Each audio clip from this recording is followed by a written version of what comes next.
Hi, my name is Victoria, that's Luca. Hi. We are both from Germany and today we are making Kaiserschmarren.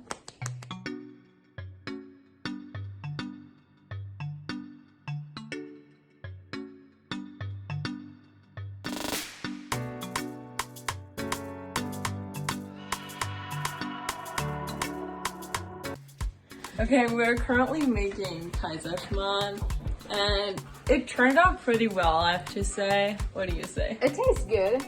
I didn't expect it to be that good because we never made it, but it's good. We'll see what our host families think. Okay, that is our final product.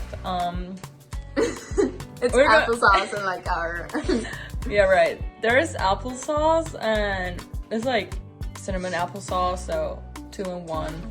You can basically put everything you want on them, but usually you would eat it like with applesauce or like cinnamon and sugar or stuff like that. Right, so let's try it. My house sister Adelie, and we're gonna try this all together now.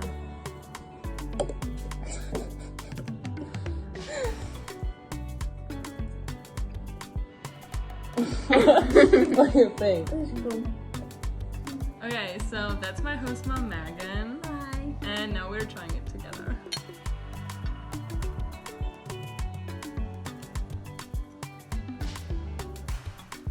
You like it? Yeah.